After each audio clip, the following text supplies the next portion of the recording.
This is All Access MMA.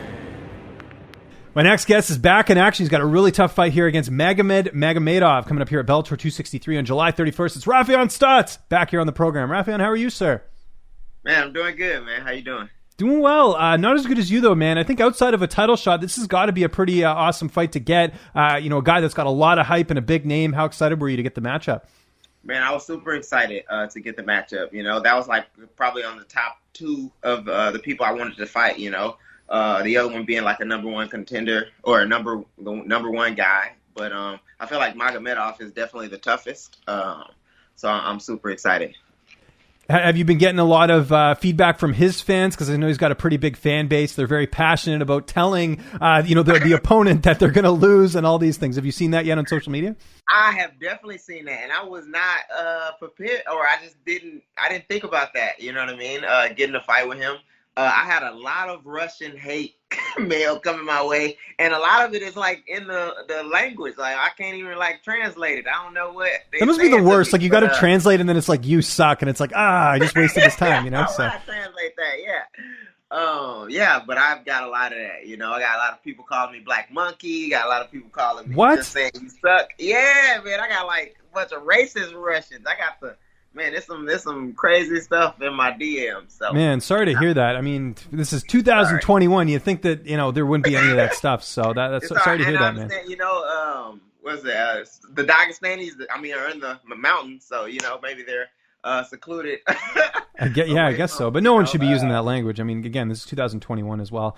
Yeah. Let's talk about you, though. You were telling me off air, and this is something we talked about last time. I know you're in the process of moving to Texas, so.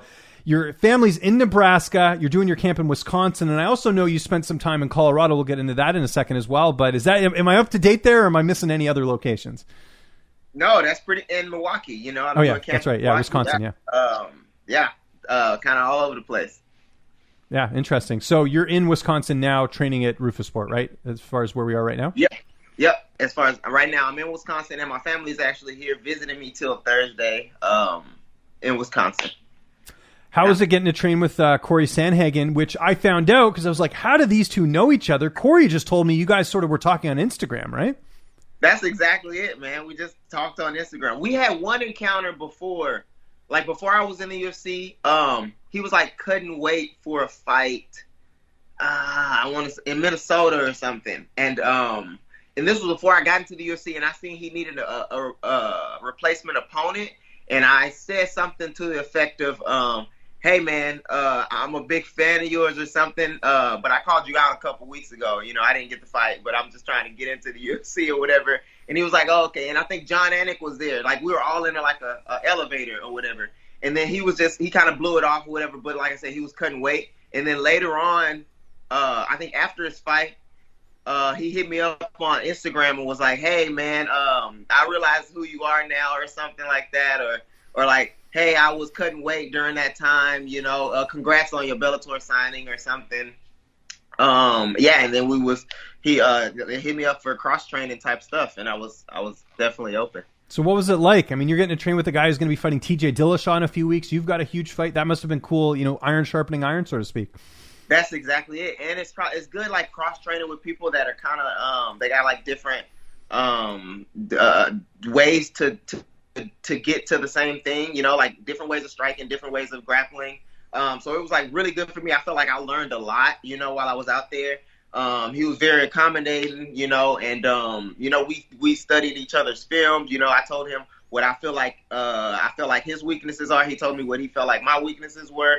So it was really beneficial, super beneficial for me, because sometimes when you train with the same people, and everybody, they know, you pretty much know kind of what each other's going to do, you know what I mean? Where you gotta kind of upgrade in that sense, like try different stuff. Variety, yeah. People. But it's like cool to train with like different people and, kind of see where you're at. And, it was good training. And I'm definitely going back, I really enjoyed, training with Corey and the guys out there. So I'll definitely be back and do that again.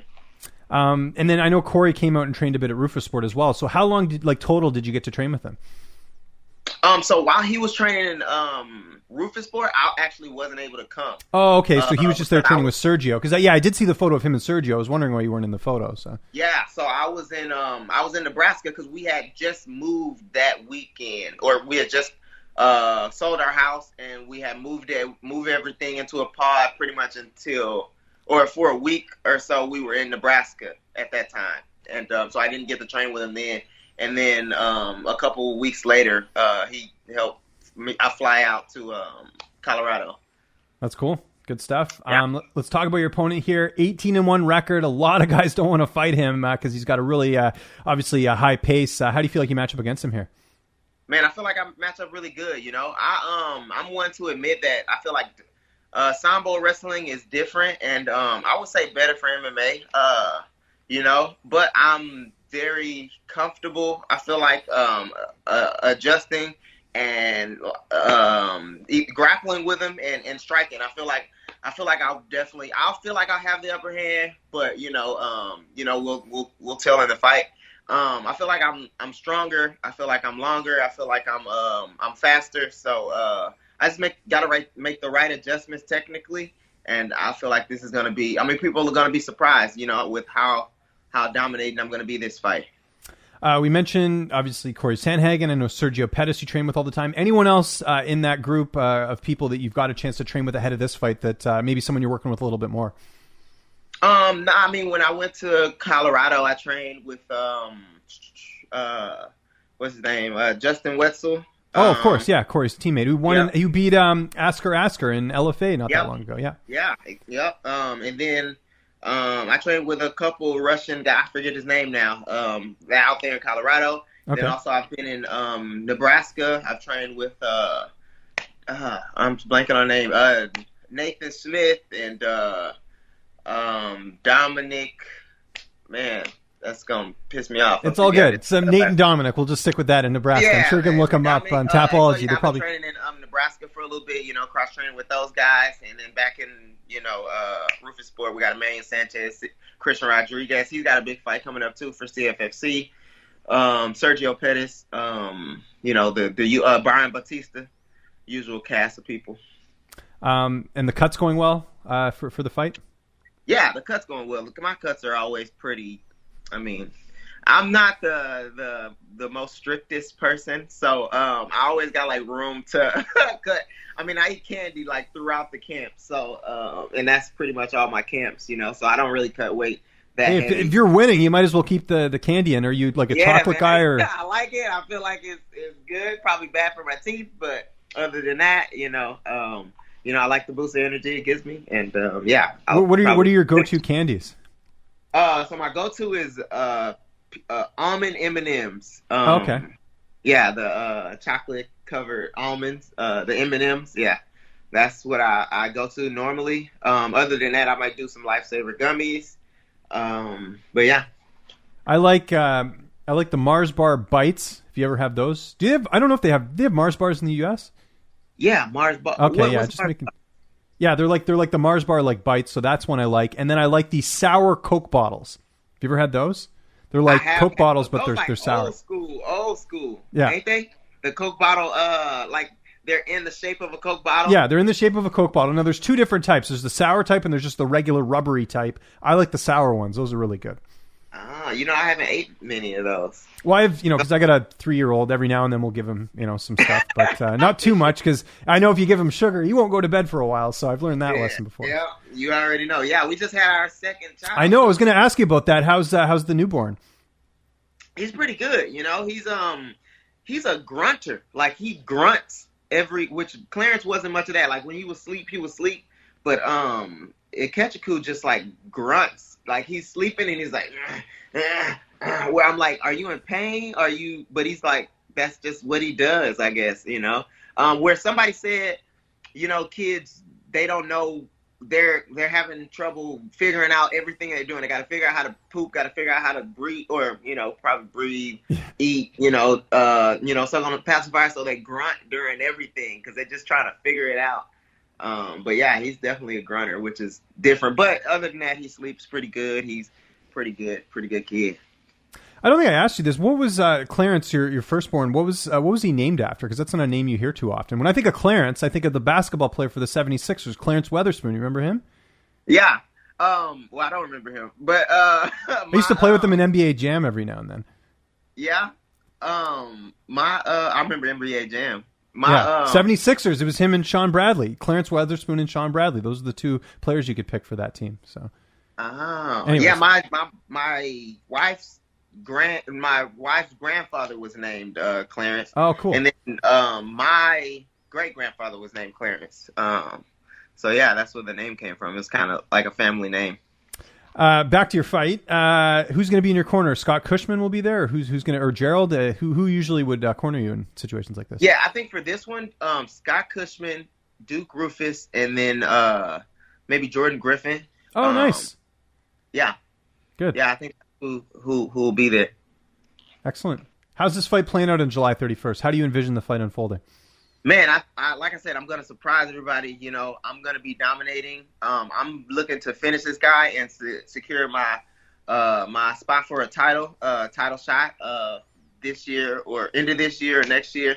You know, so and also I'm not opposed to like fighting another one of those guys, but yeah, I'm looking to make a statement against Magomedov. You know, this is a chance for me to like really, you know, submit myself and kind of get my name out there. This is probably the biggest name I've faced. You know, he has a lot of respect in the MMA community, and also, you know, the Russians. You know, the Russians have a huge amount of respect, especially. Well, right also now. he's one of Zabit's like main training partners. I think he was actually there. Yeah. I remember during Zabit's fight weeks as well. So there's that notoriety as well, just being associated with Zabit. Yeah, I think he's one of his main training partners. Like they go everywhere together. So yeah, this is a really high name for me to knock off and get on the radar of a lot of people. So yeah, I'm super excited. Do you get one more fight in this year? Is that kind of what you're looking at, or do you want to see how the move goes and everything else and sort of reassess from there? Yeah, I mean, perfect world, I do get one more fight in this year, but it'd be probably later or toward the end of the year. I kind of want to get settled in Houston when we get there. We got like a bid on a house going right, or we got a good luck. I've been there, man. I've been there. It's tough. We got lucky though. We put our first offer in and it got accepted. So now we just got to get the like loan and stuff and like figured out. And yeah, I want to get everything like settled. Hopefully, actually like right around the fight time is when we'll probably have to close and stuff on the house. So I'll have to like drive there during the fight camp and just like train on the road or something. But yeah, so I want to be settled there. You know, my wife's starting a new job. You know, we'll be near family. So I want to kind of like get settled there. So at least till like September, November. You know what I mean? Whereas I'm usually ready to fight, like a month after, but this one I want to just, take a little time to get settled. Raufeon, thanks for the time, man. Bellator 263 coming up here July 31st. Anyone you want to thank? Any sponsors? Any social media? I'll give you the last word. Yeah, man. Actually, I watched the interview with you and Corey. I want to give a shout out to Corey, man, because I feel like that trip was like super beneficial to me. And shout out to him and his big fight coming up with TJ Dillashaw. I also want to thank Fresh and Lean.